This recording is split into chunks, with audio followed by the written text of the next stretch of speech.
Hello there, it's Beck and Deb here. Wherever you have found us, there's lots of ways to connect with us. You can connect with us through our mailing list on our website, daretobeyou.co.uk. You can connect with us on LinkedIn, YouTube and Facebook, so you don't have to miss out on anything we're up to. So welcome to our vlog for this week. Our topic this week was self-love, and Deb's going to start by reading her blog. Okay, here we go. Self-love. Last week in our Facebook group we held a self-love challenge. It seems there are a lot of us that struggle to like ourselves very much, let alone truly love ourselves. I wonder why this is. Having been in this position for many years, a lot of those years loathing myself, here are my thoughts on it. It's because we don't know who we are. We somehow seem to think that the critical voice in our head that has an opinion about everything and isn't afraid to share it with us is actually who we are, and we have to listen to its opinion. Spoiler alert, we are not that voice. We are something much, much more than that. Very often when we listen to that voice, we do things that go against our true nature, against who we really are and what we really want to do. But for most of us, most of the time, it's this voice that gets to run the show and has us believing that we are that voice. If you've ever stopped and taken notice of this voice, you'll be aware that mostly it isn't nice. It rarely has anything good to say about anyone or anything, least of all you. If the voice was on loudspeaker and giving its opinion out in the world, it wouldn't have been able to keep its position running the show. It would have been overthrown a long time ago.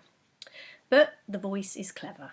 It keeps its opinions in your head and even proposes that it is you and that these opinions are yours.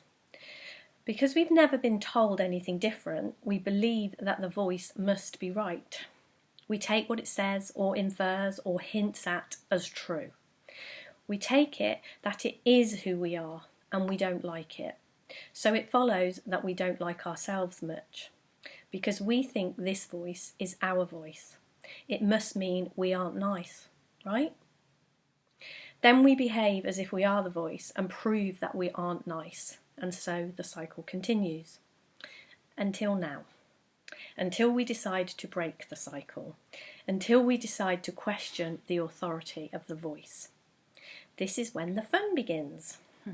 We are often so used to believing the voice is who we are that by the time we start to question it, we have a lot of things that look very true about us, about life and about other people, that look as if they were there before the voice ever said a thing.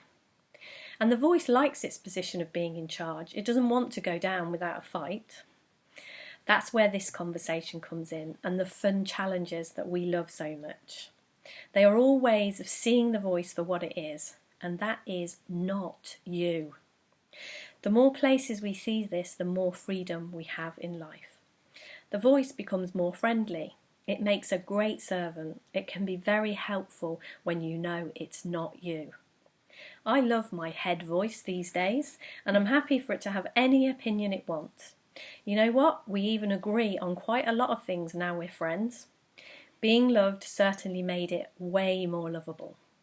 It still has its moments when it wants to be in charge and thinks it knows better than the real me, but that's okay too. You can't blame a voice for trying. Great blog, thanks Deb. So this is my blog on self-love. Over the last week I've been clearing out some very old documents from my computer.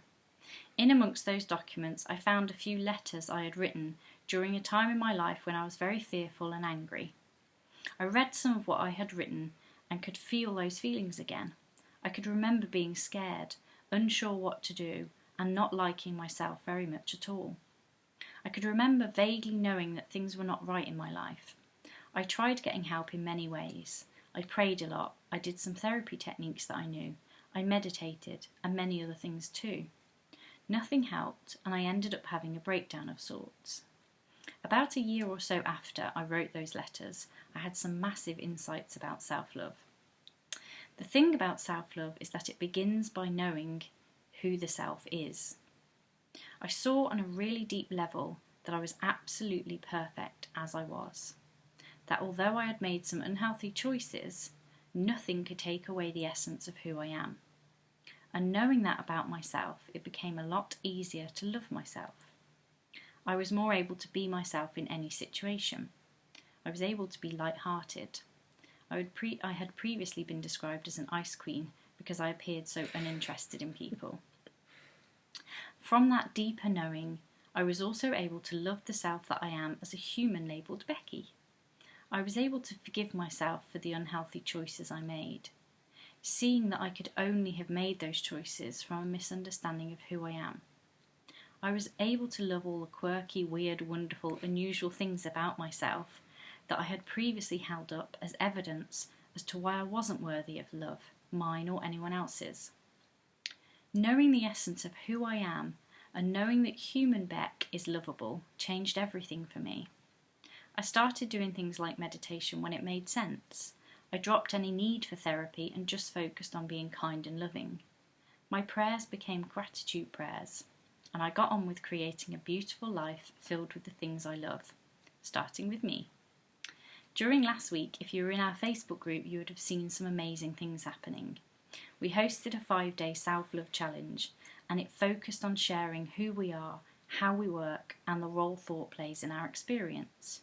Lots of amazing people took part in the challenges we set, and for me, it was a fantastic reminder of the insights I had in 2015. It's a wonderful thing to be reminded of how our experience is created, and that beyond our thoughts we are absolutely perfect. From there, we can love ourselves, look after ourselves, and be kind to ourselves. After all, who doesn't love perfection? Oh, thanks, Beck. That was lovely. So just a reminder, if you're watching this, we can be found in a variety of different places. You can join up to our mailing list so you never miss anything, and you can do that on our website, daretobeyou.co.uk. We are on LinkedIn, and that is my profile, Deborah Simmons, and we are on Facebook, Dare to Be You. We have a page and a group, and we are on YouTube, daretobeyou.co.uk on YouTube, something like that. And obviously we don't hide, so please feel free to reach out to us because we always love speaking to you. So thank you very much. Hopefully see you somewhere soon. Bye. Bye.